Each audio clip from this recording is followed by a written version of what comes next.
കൊല്ലൂർ മൂകാംബികയിലേക്കാണ്. ഞങ്ങൾ പോയ ദിവസം രാവിലെ കർക്കിടക വാവായിരുന്നു. റോഡിൽ നല്ല തിരക്കുണ്ടായിരുന്നു. ബലിയിടാൻ വരുന്നവരും കഴിഞ്ഞ് പോകുന്നവരും ഒക്കെ ആയിട്ട്. ഞങ്ങൾ അതിരാവിലെ തന്നെ ബലിയിടാൻ പോയതിന് ശേഷം നേരെ 7:45 ഞങ്ങളെ ട്രെയിന്. അതിന് വേണ്ടിയിട്ട് അത് രാവിലെ തന്നെ ഞങ്ങൾ പുറപ്പെടുകയും ചെയ്തു. അന്ന് നമ്മൾ പോയത് രാവിലെ 7:45 കൊച്ചുവേലിയിൽ നിന്നും വ്യാഴാഴ്ച രാവിലെ 7:45 ഗരീബ് രഥ് എന്ന ട്രെയിനിലാണ്. രാത്രി ഒരു 10:15 ആകുമ്പോഴത്തേക്കും ബൈന്ദൂർ സ്റ്റേഷനിൽ എത്തുന്ന ട്രെയിനാണ്. ഓരോ തവണയും മൂകാംബികയിലേക്ക് പോകുമ്പോൾ നമ്മുടെ എക്സൈറ്റ്മെൻറ്റിന് ഒരു കുറവും ഉണ്ടായിട്ടില്ല. അങ്ങനെ ഞങ്ങൾ ട്രെയിനിലേക്ക് കയറി. 3 ടയർ AC ആയിരുന്നു ഞങ്ങൾ ബുക്ക് ചെയ്തിരുന്നത്. നല്ല വൃത്തിയുള്ള കമ്പാർട്ട്മെൻ്റ് ആയിരുന്നു. ഞങ്ങൾ ലഗേജ് എല്ലാം വച്ചതിന് ശേഷം വാങ്ങിക്കൊണ്ടുവന്ന ഫുഡ് ഞങ്ങൾ ട്രെയിനിൽ വെച്ച് തന്നെ കഴിച്ചു. കൃത്യം 7:45 തന്നെ ട്രെയിൻ പുറപ്പെട്ടു.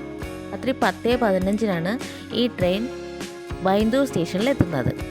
മൂകാംബികയിലേക്ക് പോകാനായി ഒന്നുകിൽ ബൈന്ദൂർ എന്ന സ്റ്റേഷനിലോ അല്ലെങ്കിൽ കുന്താപുരം എന്ന സ്റ്റേഷനിലേക്ക് ഇറങ്ങുക. അവിടെ നിന്ന് ഓട്ടോയോ ടാക്സിയോ പിടിച്ച് കൊല്ലൂരിലേക്ക് പോവുക.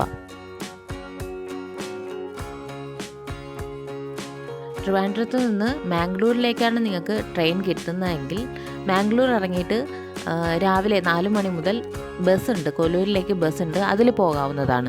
ടൈം ആയതുകൊണ്ട് ധാരാളം സമയം കിട്ടി. ഞാനൊരു ബുക്ക് കൂടെ കയ്യിൽ കരുതിയിട്ടുണ്ടായിരുന്നു. 10:15 തന്നെ ഞങ്ങൾ ബൈന്ദൂർ സ്റ്റേഷനിലെത്തി. ട്രെയിൻ ഇറങ്ങിയപ്പോൾ തന്നെ നല്ല മഴയായിരുന്നു. സ്റ്റേഷന് പുറത്ത് മൂകാംബികയിലേക്ക് പോകാനായി ധാരാളം ഓട്ടോകളും അതുപോലെ തന്നെ ടാക്സികളും നിൽപ്പുണ്ടായിരുന്നു. നമ്മൾ 2 പേരേ ഉണ്ടായിരുന്നുള്ളൂ. അതുകൊണ്ട് ഞങ്ങൾക്ക് ടാക്സിയുടെ ആവശ്യം വന്നില്ല. ഓട്ടോയിലാണ് ഞങ്ങൾ പോയത്. ഓട്ടോയ്ക്ക് ഞങ്ങൾക്ക് ആയത് 600 രൂപയാണ്. ടാക്സിക്കാണെങ്കിൽ 900-ഓ 1000 രൂപയാണ് ആകുന്നത്. അവിടുന്ന് ഞങ്ങളൊരു ഓട്ടോയിൽ കയറി കൊല്ലൂരിലേക്ക് യാത്ര തിരിച്ചു. പോകുന്ന വഴി നീളെ നല്ല മഴയായിരുന്നു. ബൈന്ദൂരിൽ നിന്നും കൊല്ലൂരിലേക്ക് എത്താനുള്ള ദൂരം 45 മിനിറ്റാണ്. ഞങ്ങൾ അങ്ങനെ കൊല്ലൂരിലെത്തി. കൊല്ലൂരിലെത്തുമ്പോൾ തന്നെ മൂകാംബിക ക്ഷേത്രത്തിലേക്കുള്ള കവാടം കാണാം. ക്ഷേത്രത്തിന്റെ കിഴക്കേ നടയിലുള്ള ഒരു ഹോട്ടലിൽ തന്നെയാണ് ഞങ്ങൾ റൂം എടുത്തത്. അവധി ദിവസമായിരുന്നതിനാൽ റൂമിന് നല്ല റേറ്റ് ആയിരുന്നു. ഞങ്ങൾക്ക് ഒരു ദിവസത്തേക്ക് തന്നെ 1000 രൂപയാണ് ചാർജ് ഈടാക്കിയത്. അത്യാവശ്യം നല്ല റൂം തന്നെയായിരുന്നു. മൂകാംബികയിലേക്ക് വന്നു കഴിഞ്ഞാൽ അധിക സമയം ഞങ്ങൾ ക്ഷേത്രത്തിൽ തന്നെയാണ് ചിലവഴിക്കുന്നത്.